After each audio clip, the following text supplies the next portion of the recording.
Hello, welcome everyone. Native reviewers channel visit చేసినందుకు thanks.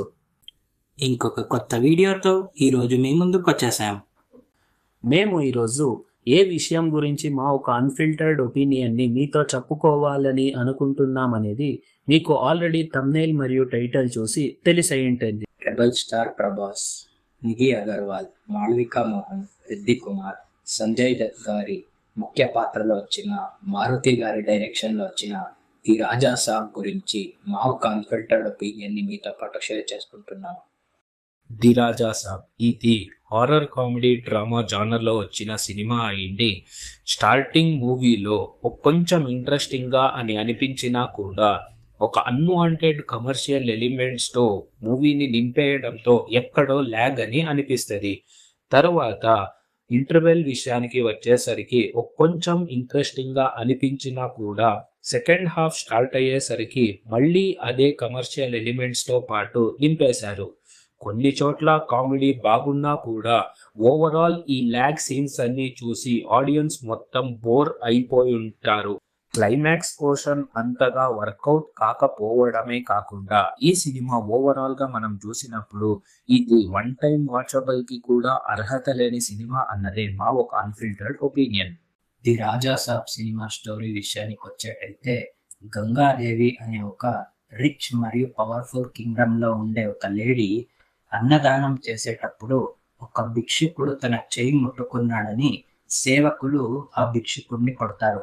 ఆ భిక్షుకుడు దాన్ని రివెంజ్ గా తీసుకుని తాంత్రిక విద్యల్ని నేర్చుకుని వచ్చి ఆ గంగాదేవిని పెళ్లి చేసుకుంటాడు.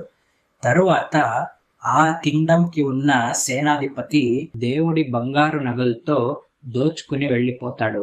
దాన్ని వెతుక్కుంపోయిన గంగాదేవి మొగుడు తిరిగి రాకపోతాడు. కొన్నేళ్ల తర్వాత నాయనమ్మ అయిన గంగాదేవి తన మనముడికి తన చివరి కోరికగా తన తాతని వెతుక్కుంటూ రమ్మని పంపిస్తారు. అక్కడ వెళ్ళిన రాజాసాబ్ ఎలా ఈ మాయాజాలానికి చిక్కుకుంటాడు మరియు ఎలా దాని నుంచి బయటపడి తన నాయనమ్మని కాపాడుకుంటాడు అన్నదే ఈ యొక్క సినిమా స్టోరీ ఉంటుంది. ఇంకా ఈ సినిమా మెయిన్ లీడ్ రోల్లో ప్లే చేసిన ద రెబెల్ స్టార్ ప్రభాస్ గారి విషయానికి వచ్చేటైతే, ఈ సినిమాలో మనం మిర్చి, మిస్టర్ పర్ఫెక్ట్ లాంటి ఒక కామెడీ టైమింగ్ ని చూసినా కూడా ఎక్కడో లుక్ వైజ్ అంతలా ప్రభాస్ కి సెట్ అవ్వలేదు అని అనిపిస్తుంది. ఎక్కడో విఎఫ్ఎక్స్ లో డిఏజింగ్ ఎఫెక్ట్ ని ఎక్కువ యూజ్ చేసేశారు అన్నదే మా ఒక అన్ఫిల్టర్డ్ ఒపీనియన్. ఇంకా ఈ cinema one of the female lead అయిన మాళవిక మోహన్ గారి విషయానికి వచ్చేటైతే, తమకిచ్చిన క్యారెక్టర్ ని పర్ఫామ్ చేసి జస్టిఫై చేశారు అనే మా ఒక అన్ఫిల్టర్డ్ ఒపీనియన్. ఇంకా ఇంకో రెండు ఫీమేల్ లీడ్ రోల్ అయిన నిధి అగర్వాల్ మరియు రిద్ది కుమార్ గారికి ఈ సినిమా స్టోరీలో స్కోప్ లేకపోయినా తమకిచ్చిన క్యారెక్టర్ కి పర్ఫామ్ చేసి జస్టిఫై చేశారు అన్నదే మా ఒక అన్ఫిల్టర్డ్ ఒపీనియన్.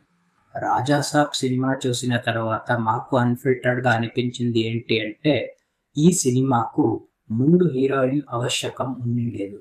ఎందుకంటే మాళవిక మోహన్ గారికి స్టోరీలో కొంచెం స్కోప్ ఉండి పర్ఫార్మెన్స్ చేసినా కూడా, నిధి అగర్వాల్ గారికి స్టోరీలో తన క్యారెక్టర్ కి స్కోప్ లేకున్నా కూడా స్క్రీన్ టైం ఎక్కడో కొంచెం ఇచ్చారు.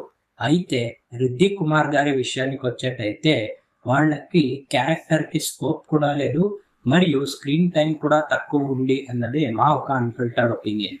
ఇంకా ఈ సినిమాలో విలన్ రోల్లో ప్లే చేసిన సంజయ్ దత్ గారి విషయానికి వచ్చేటైతే, ఒక తాంత్రికుడిగా తమకిచ్చిన క్యారెక్టర్ కి చాలా బాగా పర్ఫామ్ చేసి జస్టిఫై చేసినా కూడా ఎక్కడో కొంచెం ల్యాగ్ సీన్స్ ఎక్కువ అయిపోయింది వాళ్ళ ఉండేది అన్నదే మా ఒక అన్ఫిల్టర్డ్ ఒపీనియన్.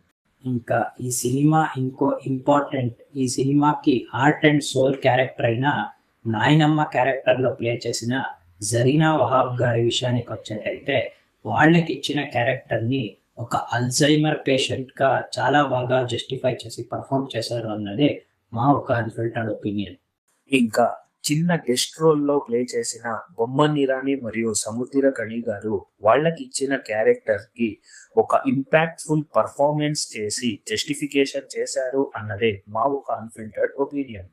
ఇంకా ఈ సినిమా డైరెక్టర్ అయిన మారుతి గారి విషయానికి వచ్చేటైతే, యాజ్ యూజువల్ ఒక కమర్షియల్ డైరెక్టర్ ఒక పాన్ ఇండియన్ గ్లోబల్ స్టార్ ని హ్యాండిల్ చేయడంలో ఎక్కడో ఫెయిల్ అయ్యారు అని అనిపిస్తుంది. ఎందుకంటే మారుతి గారి ప్రీవియస్ ఫిల్మ్స్ మనం చూసినట్టయితే అది కామెడీ మరియు కమర్షియల్ జానర్ లో ఉంటది.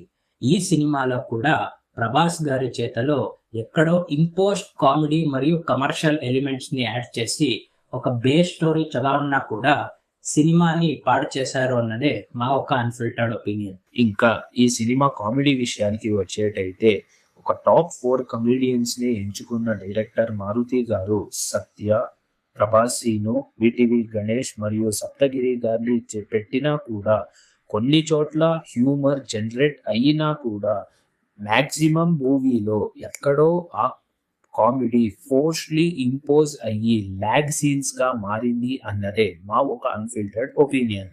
ఇంకా ఈ సినిమా మ్యూజిక్ విషయానికి వచ్చేటైతే యాజ్ యూజువల్ మన ఎస్ఎస్ తమన్ గారు ఎక్కడో లౌడ్ మ్యూజిక్ తో బీజిఎం కొట్టారు అని అనిపిస్తుంది. ఇంకా సాంగ్స్ విషయానికి వచ్చేటైతే సినిమాలో ఉండే బూట్ సాంగ్స్ సినిమా రిలీజ్ కి ముందు హిట్ అయ్యి దానికి హైప్ తెచ్చినా కూడా నాచే నాచే సాంగ్ ఎక్కడో అన్వాంటెడ్ అని అనిపిస్తుంది అన్నదే మా ఒక అన్ఫిల్టర్డ్ ఒపీనియన్. ఇంకా ఈ సినిమా యాక్షన్ విషయానికి వచ్చేటైతే మన రెబల్ స్టార్ ప్రభాస్ గారి కట్అవుట్ కి తగ్గట్టుగానే అన్ని యాక్షన్ సీన్స్ ను చాలా బాగా స్టైలిష్ గా కంపోజ్ చేశారు అన్నదే మా ఒక unfiltered opinion.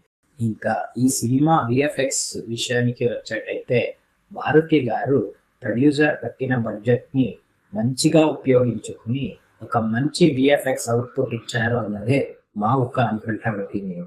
The Raja Saab cinema చూసిన తర్వాత నాకు అన్ఫిల్టర్డ్ గా అనిపించింది ఏంటి అంటే ఒక స్ట్రాంగ్ నెగటివ్ ఎనర్జీని మనలో ఉండే 6 చక్రాలని యాక్టివేట్ చేసినప్పుడు యూనివర్స్ మన తోడయ్యి ఆ నెగటివ్ ఎనర్జీని ఎలా డిస్ట్రాయ్ చేయొచ్చు అనే ఒక కాన్సెప్ట్ ఏముంది, అది చాలా బాగుంది అనే చెప్పాలి. దాంతో పాటు సహానా సాంగ్ ఏముంటది, అది ఫస్ట్ హాఫ్ లో సగం పాట మాత్రమే వచ్చి ఇంకా సగం సెకండ్ హాఫ్ లో రావడం ఒక యూనిక్ కాన్సెప్ట్ అయ్యింది. ఈ ఒక పార్ట్ ని డైరెక్టర్ మారుతి గారు చాలా బాగానే ఎగ్జిక్యూట్ చేశారు అన్నదే మా ఒక అన్ఫిల్టర్డ్ ఒపీనియన్. ది రాజా సాబ్ చూసిన తర్వాత మాకు అన్ఫిల్టర్డ్ గా అనిపించింది ఏంటి అంటే రెబల్ స్టార్ ప్రభాస్ గారు తమకి ఉన్న ఇండస్ట్రీ ఎక్స్పీరియన్స్ తో ఈ యొక్క బేస్ యూనిక్ కాన్సెప్ట్ మీద వర్క్ చేయించాల్సి ఉంది. డైరెక్టర్ గారితో ఒక కమర్షియల్ ఎలిమెంట్స్ ని నింపకుండా ఒక కాన్సెప్ట్ పైన వర్క్ చేస్తుంటే, మరియు డైరెక్టర్ మారుతి గారు కూడా ల్యాగ్ సీన్స్ ని ట్రిమ్ చేసి ఇంకా క్రిస్ప్ అవుట్పుట్ ఇచ్చుంటే ఈ సినిమా ఒక బ్లాక్ బస్టర్ అయి ఉండేది అన్నదే మా ఒక అన్ఫిల్టర్డ్ ఒపీనియన్. సో ఇది ఈరోజు మా వీడియో అయ్యింది. మీరు ఈ సినిమా చూసినట్టయితే కమెంట్ చేయండి, మరియు ఎవరు మీ ఫ్రెండ్ వెళ్ళాలనుకుంటున్నారో వారితో షేర్ చేయండి. మా ఈ ఒక అన్ఫిల్టర్డ్ ఒపీనియన్స్ మీకు నచ్చినట్టయితే దయచేసి కమెంట్ చేయండి మరియు లైక్, షేర్, సబ్స్క్రైబ్ చేసుకోండి. లాస్ట్లో బెల్ కొట్టేది మాత్రం మర్చిపోకండి.